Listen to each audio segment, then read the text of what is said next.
काल रात्री जो अपघात झालेला आहे या अपघातामध्ये 4 गाड्या बसेस या पंढरपूरला निघाल्या होत्या। त्याच्यातली एक गाडी एक्सप्रेस हायवेला चढल्यानंतर समोर ट्रॅक्टर आला। वास्तविक ट्रॅक्टरची चुकी पण आहेच, पण आमच्या बस ड्रायव्हरची पण चुकी आहे, कारण ते ओव्हरटेक करत असताना हा ॲक्सिडेंट झालेला। त्यांना तो ट्रॅक्टर दिसलंच नाही, कारण ट्रॅक्टरची सुद्धा चुकी एवढ्या करता आहे की या हायवेवरती एक्सप्रेसला ट्रॅक्टर असेल, रिक्षा असेल, मोटरसायकल असेल यांना परवानगी नाही आहे। तरीसुद्धा ट्रॅक्टरच्या मागे जो काही लाल सिग्नल असतो तो सिग्नल न दिसल्यामुळे त्यांनी ती जोरात ॲक्सिडेंट झाला आणि त्याच्यामध्ये 3 लोकांचा मृत्यू झाला आणि जवळजवळ 40 लोकांच्या वरती लोकांचे आज इंज्युर्ड आहेत। त्याच्यात एक 5 ते 6 लोक जरा जास्त आहेत, परंतु डॉक्टर आज इथे MGMचे आम्ही त्यांच्याशी चर्चा केली।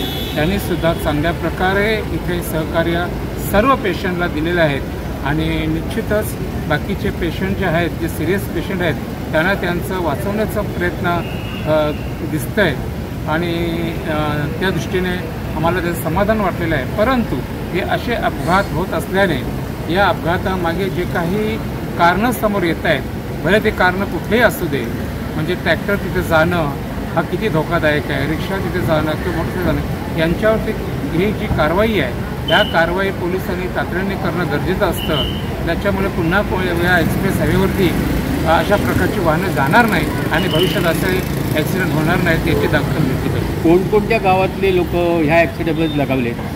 त्याच्यामध्ये हेसर, नावाली, नारिवली अशा 3 गावातील व्यक्तींचा मृत्यू झालेला आहे, ऑन दी स्पॉट मृत्यू झालेला आहे। त्याचबरोबर ट्रॅक्टरवरती 2 माणसं होती, त्यांचा सर मृत्यू झाला, असे 5 लोकांचा मृत्यू झाला।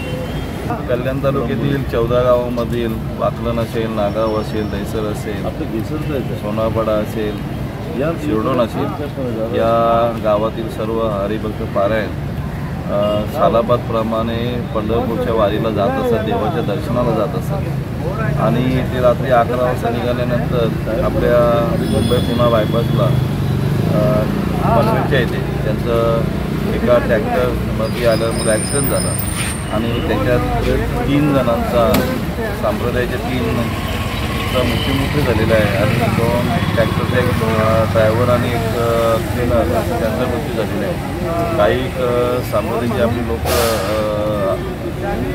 इंजर्ड झालेले आहेत, त्यांना आपल्या या कलंबोलीतल्या दवाखान्यात त्यांना ॲडमिट केलेलं आहे। काही लोक चांगली परिस्थिती आहे, काही लोकांना औषधोपचार चालू आहे।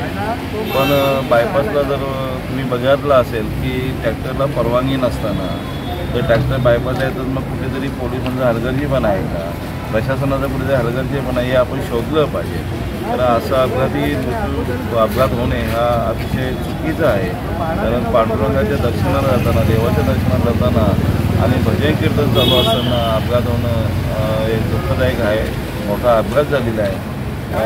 सर्वांना सांत्वन करण्यासाठी आम्ही इकडे किंवा त्यांना भेटण्यासाठी, त्यांना औषधोपचार करण्यासाठी सर्वजण आम्ही शिवसेनेचे पदाधिकारी असेल, आमच्या कल्याण तालुक्यातले सर्व असतील, रायगडचे असतील, इकडचे सर्व पदाधिकारी त्यांना औषधोपचारासाठी इथे आलेले आहेत।